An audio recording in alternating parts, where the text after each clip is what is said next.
This photograph shows a group of slaves, including children born into slavery, pose in front of a wooden structure, likely a slave cabin.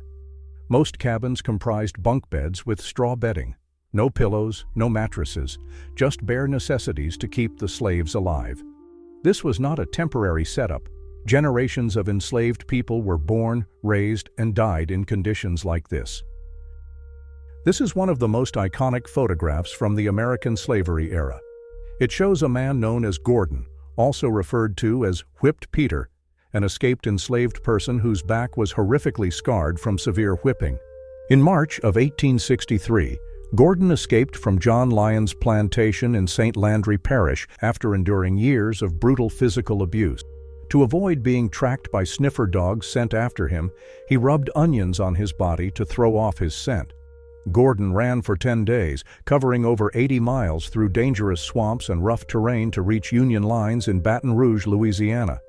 Upon reaching the Union Army, Gordon recounted being whipped by the plantation overseer, after which salt was applied to his open wounds. He later enlisted in the Union Army and served as a sergeant in the United States Colored Troops, USCT, specifically in the Corps d'Afrique, an all-black regiment. During one engagement, he was reportedly captured by Confederate forces, tortured, and left for dead, but he survived. Like many formerly enslaved people who took part in the war, his post-war life went undocumented. Will Smith starred in the 2022 movie Emancipation, which is loosely based on Gordon's true story. Here is a photograph of a slave trader's business on Whitehall Street, Atlanta, Georgia, 1864. His auction house advertises the sale of enslaved African Americans alongside other merchandise. A black U.S. Colored Troop infantry corporal can be seen sitting by the door. This photo shows a formerly enslaved woman in tattered clothing. During the Civil War, photos like this became a form of war propaganda, meant to sway public opinion, but more importantly, it was a humanitarian plea. During the transatlantic slave trade, a great bulk of the African captives were delivered to the deadly sugar plantations of Brazil and the Caribbean, where death rates for plantation workers were very high. The best chance of survival was to become a household slave. While this wasn't widespread or universally accepted among enslaved communities, there are documented instances where individuals informed on others in hopes of receiving better treatment, avoiding punishment, or securing positions as household slaves or trusted servants. This photo shows a young black nanny posed on all fours while a white child rides on her back as if she's a pony. This was not an innocent play moment, but rather a staged photograph that reflects how white society used black people as objects of entertainment besides labor. Photographs like this were sometimes turned into postcards or novelty items, often labeled with racist captions. They were part of a larger pattern of visual propaganda that normalized black subjugation even after slavery had ended. These are cast representations of severed heads, mounted on metal rods at the Whitney Plantation, a former sugarcane plantation located in Wallace, Louisiana, that today operates as a museum dedicated entirely to the history of slavery in the United States. The haunting installation serves as a memorial to approximately 90 enslaved individuals who were beheaded following the 1811 German Coast Uprising, one of the largest slave revolts in American history. Led by Charles Deslandes, an estimated 200 to 500 enslaved people rose up with the intention of marching to New Orleans to overthrow the brutal system of slavery and claim their freedom. Armed mostly with farming tools and a handful of firearms, the rebels attacked several plantations, set fire to houses and sugar mills, and advanced roughly 20 miles. During the course of the uprising, 2 white men were killed. The rebellion was met with swift and brutal suppression by local militias and U.S. Army troops. Roughly 95 enslaved people were killed, many in battle, and many more captured and executed after hastily conducted trials. In a final act of terror and domination, authorities placed the severed heads of the rebels on spikes along the Mississippi River to serve as a grim warning to others who might consider resistance. This stark and disturbing photograph, captioned "A Method of Securing Slaves," visually documents one of the cruel physical restraints used during the era of slavery.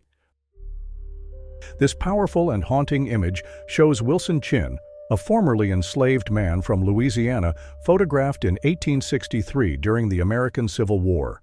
The text beneath the photograph identifies him as a branded slave, and indeed, Wilson Chin bore the letters VBM, the initials of his owner, branded into his forehead, a brutal and dehumanizing practice that symbolized complete ownership and control. The metal device around Wilson Chin's neck is known as a slave collar or yoke. It was a punitive device used to punish or prevent escape. Often made of heavy iron, the collar typically had protruding prongs or bars, as seen in this image, designed to prevent the wearer from lying down comfortably, stop the person from moving through doorways or brush without difficulty, humiliate and mark them visually as a captive. Sometimes these collars were rigged with bells to alert others of movement, especially if the wearer tried to run away. The one Chin is wearing appears to be one of the more extreme versions, used more for torture and psychological domination than for practical restraint. On Wilson Chin's left leg, you can see a heavy iron shackle and chain attached to his ankle. The leg shackle, like the collar, wasn't just for containment. It was a tool of terror designed to break a person's will. The photograph was taken by Myron H. Kimball in New York City. It was part of an abolitionist campaign to show the brutality of slavery to Northern audiences, particularly as public opinion was being shaped during the Civil War. Still part of a deliberate abolitionist campaign to highlight the diversity of enslaved people, especially children who, despite appearing white, were still legally enslaved under racist Southern laws. This is a group portrait that includes Wilson Chin and other emancipated slaves from New Orleans who were brought to the North by Colonel George H. Hanks to raise awareness and support for the Union cause and the plight of freed slaves.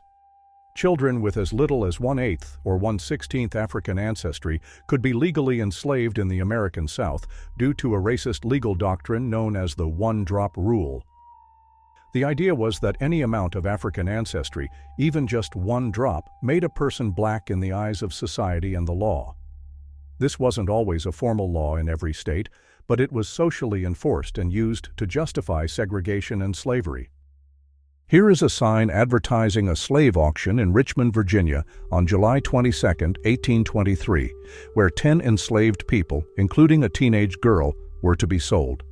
Before the abolition of the transatlantic slave trade in 1808, the price per slave was often under $500, which is about $12,000 to $15,000 in today's value.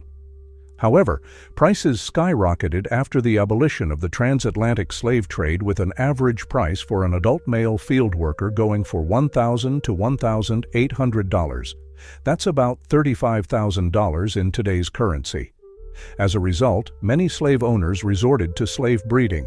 Enslaved girls were forced to start bearing children in their teens.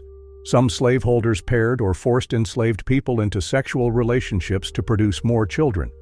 Children born into slavery automatically became the property of the mother's owner, growing the owner's wealth. Due to slave breeding, enslaved populations grew so rapidly that the U.S. slave population went from about 1 million in 1800 to nearly 4 million by 1860, despite the end of slave imports from Africa.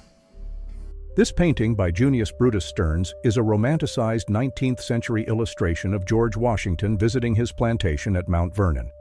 It portrays an idealized version of life on a plantation, deliberately sanitizing the harsh realities of slavery. George Washington is depicted in the center, dressed in black, while enslaved black individuals are shown working in the fields, bringing water, gathering crops, and driving wagons. There is no signs of abuse, exhaustion, or resistance. It suggests enslaved people were content or even happy in their roles, which in fact is a false narrative. Slavery in the United States came to an end through a long, complex struggle involving abolitionist movements, political conflict, and ultimately, the Civil War. In 1863, Lincoln issued the Emancipation Proclamation, declaring enslaved people in Confederate states free. While it didn't immediately free everyone, it was progress towards a goal many thought unattainable. Slavery officially ended with the ratification of the 13th Amendment to the U.S. Constitution in December 1865, which abolished slavery nationwide. After emancipation, many formerly enslaved people had no land, money, or education. They often became sharecroppers, working the same land they had been enslaved on. It was the dawn of a new era, an era where chains were broken, but true freedom was still out of reach. In place of slavery came sharecropping, convict leasing, Jim Crow laws, segregation, and systemic racism that would stretch across more generations. Though emancipation closed one chapter, the struggle for equality, dignity, and justice had only just begun.